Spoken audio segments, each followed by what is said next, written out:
Early in 2001, Bill Gates walked onto a stage in Las Vegas and held up a black box.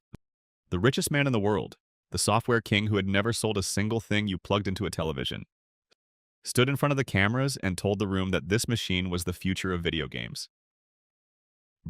Breakthrough technology, incredible graphics, a console that would set the standard for years to come. The crowd ate it up. And later that year, when the Xbox finally launched, there were queues around the block at midnight. And a wrestler the size of a refrigerator handing the very first console to a fan like it was a newborn child. It looked like the birth of a legend. Underdog software company falls in love with games, storms the castle, wins the hearts of a generation. It's a beautiful story. And it is almost completely beside the point. Because the Xbox was never really about games. Not at the start. The Xbox was a weapon, built in a panic, aimed at a threat most people never even saw coming. The engineers who built it will happily tell you they loved games, and they did. But that is not why the company wrote the checks. Microsoft did not spend billions of dollars entering a market it had no experience in because a few people were enthusiastic. Microsoft did it because it was afraid. And to understand what it was afraid of, you have to look past the glossy launch and ask a much colder question. Why would the most profitable software company on earth deliberately walk into a business it was guaranteed to lose money in for a decade? In the late 1990s, Microsoft owned the computer. Not a computer. The computer. Windows ran on something like 9 out of every 10 personal machines on the planet. Every time someone bought a PC, Microsoft got paid. It was one of the most complete monopolies in the history of commerce, and the entire company rested on one simple idea. You control the box people use, and you control everything that flows through it. Then Sony said something that made the blood run cold in Redmond. When Sony announced the PlayStation 2, it did not describe it as a game console. It described it as a computer for the living room. A device that would play games, yes, but also play DVDs, connect to the internet, and sit in the center of the home doing the things a Windows PC did, without a single line of Microsoft code inside it. Sony was not selling toys to children. Sony was trying to build the next personal computer in the one room of the house where Microsoft had no presence at all. That was the real threat. Not lost game sales. The threat was that a generation of households would get comfortable with a non-Microsoft computer in the living room. That it would grow a hard drive and a browser and an operating system. And that one morning, Microsoft would wake up to find a Trojan horse parked in 50 million homes with a Sony logo on the side. The Xbox was the answer to a question nobody in the gaming press was asking. Not, how do we make a great console? But, how do we make absolutely certain the computer in the living room runs our software and not theirs? And there's a detail in the origin that gives the whole thing away. The Xbox did not come out of a games division because Microsoft did not have one that mattered. It came out of a small group of engineers who worked on DirectX, the software that lets games talk to the guts of a Windows PC. Their internal name for the machine was the DirectX box, because that is literally what it was. A Windows PC stripped down and sealed shut so it could only run games. DirectX box became Xbox and the name stuck. Sit with that. The most famous gaming brand Microsoft ever created was named after a piece of Windows plumbing, because at its core, that is exactly what it was. The man given the job of turning that plumbing into a product was Bach. Not a game designer, not a Hollywood showman. Bach was a Microsoft lifer, a numbers and operations man, and Microsoft made him its very first chief Xbox officer. Remember that title? Because we are going to come back to it at the end of this story. And the difference between the person who held it then and the person who holds the equivalent job today tells you everything about what this brand actually became. So here's the number that breaks the underdog story. Microsoft did not enter the console business to make money. It entered planning to lose it, on purpose, by the truckload. Over the life of the first Xbox, the division reportedly bled somewhere in the region of $4 billion. That is not a bad quarter. That is $4 billion of deliberate, forecast, signed-off loss, approved by people with their eyes fully open, because they were not buying a product line. They were buying a position in the living room, and to a company terrified of losing the desktop, that position was worth almost any price. Understand what that does to every decision that follows. When you are trying to win a market, you obsess over margin. When you are trying to deny a market to your enemy, margin is the last thing on your mind. Bach's team was not told to build a profitable console. They were told to build one good enough that Sony could not run away with the living room unopposed. Those are two completely different assignments, and they produce two completely different machines. Now let's talk about what it actually costs to walk into a market where your competitor has a 10-year head start. Sony had been making PlayStations since 1994 with suppliers and factories honed to a razor's edge. Microsoft made software which costs almost nothing to copy. You write it once and sell it 10 million times, and the 10th million copy costs you nothing. That is the exact opposite of the business it was about to enter. Hardware is brutal in a way software people find genuinely shocking. Every console is a physical object made of expensive parts somebody has to pay for, one unit at a time, forever. And the Xbox team turned that brutality all the way up. Instead of designing cheap, custom, console-specific chips the way Sony and Nintendo did, they built the Xbox out of essentially the same parts as a high-end gaming PC. A powerful Intel processor, a cutting-edge NVIDIA graphics chip, and, unheard of at the time, a real internal hard drive spinning away inside a games console like a desktop tower. This made the Xbox the most powerful console anyone had put in a living room. It also made it staggeringly expensive to build because those were premium off-the-shelf parts bought from suppliers with no reason to give a beginner a discount. And then there was the controller. The first Xbox controller was so enormous that it earned its own nickname. People called it the Duke. It was a great slab of black plastic that swallowed the average human hand, mocked in every review. Genuinely uncomfortable for anyone under a certain size, and in Japan it was close to a punchline. Microsoft had built a monster of a machine and bolted a monster of a controller onto the front of it. Within a year, they quietly redesigned the whole thing, shrank it, cleaned it up, and turned it into the smaller controller that became the actual template for every Xbox pad that followed.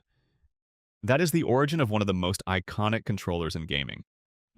Not a stroke of design genius, a hardware company overshooting, getting mocked, and fixing it in public, on the fly because it could afford to. Microsoft reportedly spent around $500 million just launching the Xbox. Not building it. Launching it. And most expensive of all was the one thing money cannot simply buy on a deadline. Games. A console with no games is a paperweight, and in 2000, Microsoft did not have a single one. So it bought them. It acquired a struggling studio called Bungie, which happened to be working on a science fiction shooter. That shooter was Halo, and it became the single biggest reason anyone bought an Xbox at all. Microsoft did not stumble into its killer app.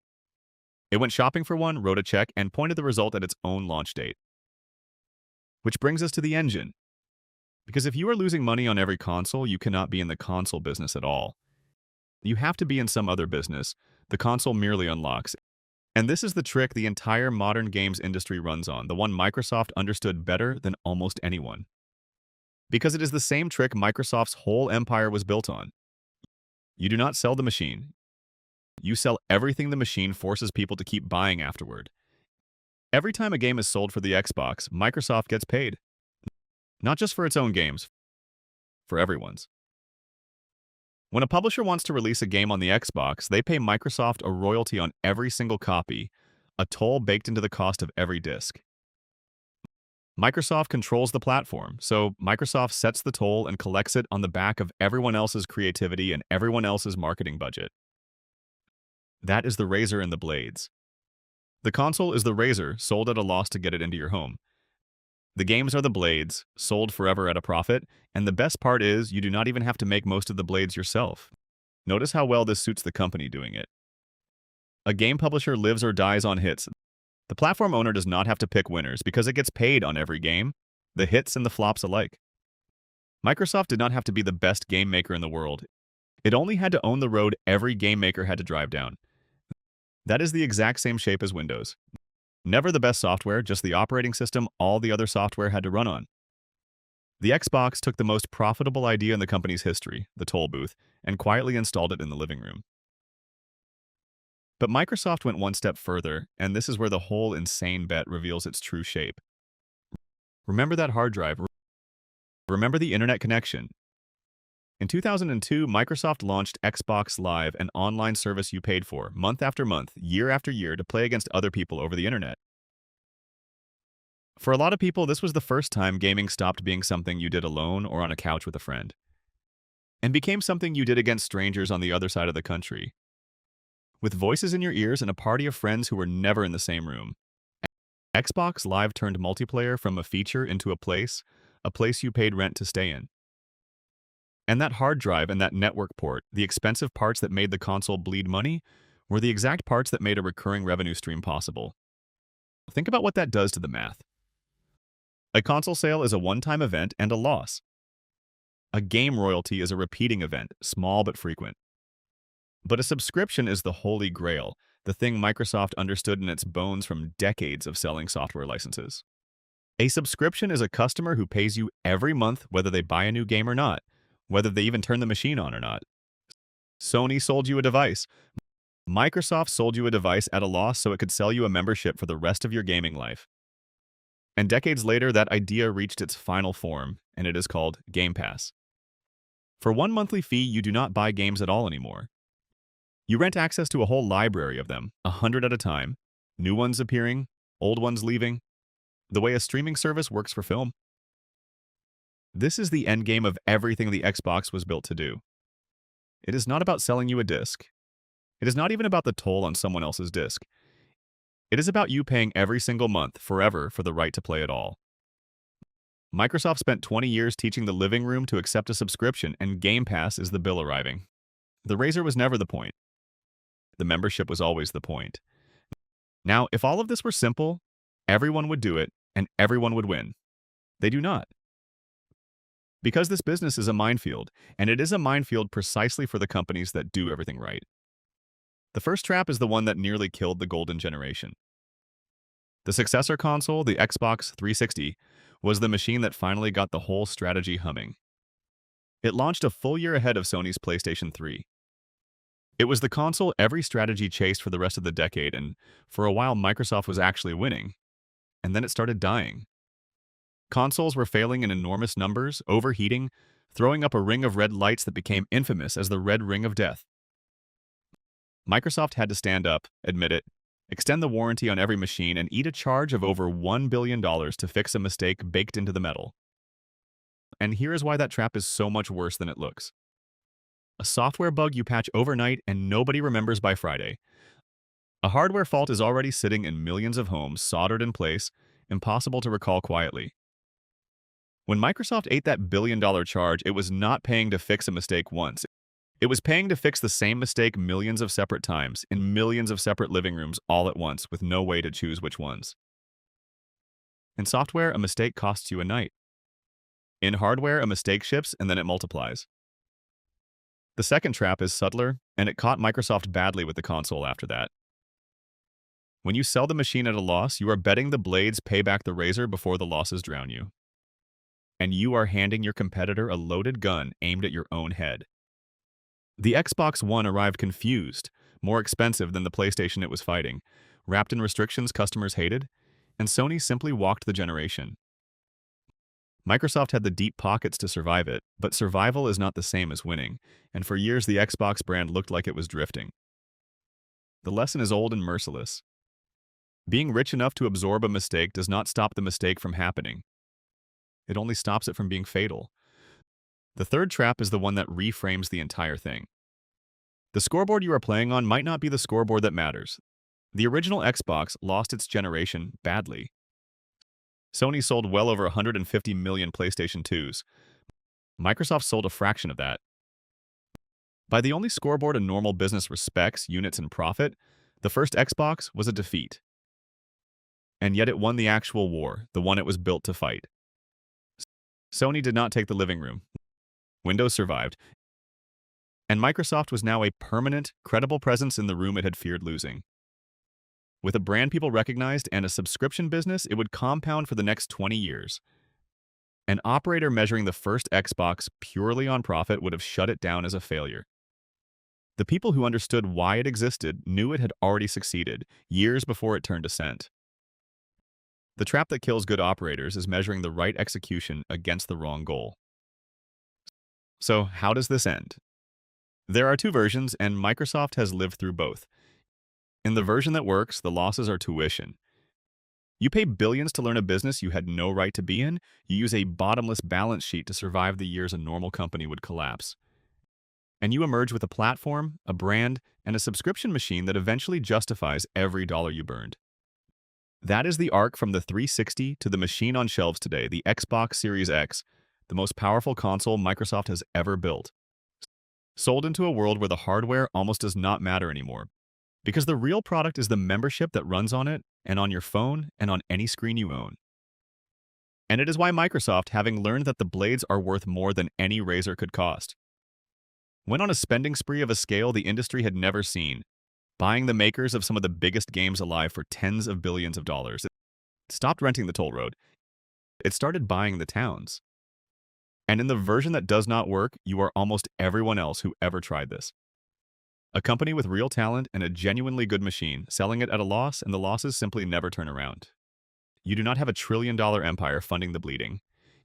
You run out of patience or money, or your board runs out of both, and you exit with a warehouse of unsold hardware and a very expensive lesson. The graveyard of the console business is full of companies that built something excellent and could not afford to lose money long enough to win. Which brings us back to that title, Chief Xbox Officer. In 2001, that job belonged to Robbie Bach, an operations man running a defensive weapon measured by whether he could deny Sony the living room. Fast forward to today, and the person running Xbox is not a console warrior at all. Phil Spencer, who ran the brand for over a decade and turned it into a services and subscription empire, retired at the start of 2026 after nearly 40 years at the company. And the job passed to Asha Sharma, an executive who came up through product and platforms, not through cartridges and disc royalties. Look at that handover and the whole story snaps into focus. It went from a man defending a box to a leadership building a service that barely cares what box you use. That is not a change of personnel. That is the completed transformation of what the Xbox always secretly was. Because that is the real story of the Xbox. Not a passion project, not an underdog with a wrestler and a midnight queue. A defensive weapon financed by fear, sold at a deliberate loss for a decade, aimed at protecting a monopoly in a room Microsoft did not yet occupy. It worked, not because the machine was the best, though it often was, but because the company behind it could afford to be wrong for longer than anyone else could afford to be right. And the reason it could is the one advantage almost no competitor could copy. The Xbox was never funded by the Xbox. For years, it was funded by Windows and Office, the boring software on office desks all over the world. Quietly paying for a games console, losing a fortune in your living room. That is the real weapon, not the machine. The bottomless account behind it. In the hardware business, the deepest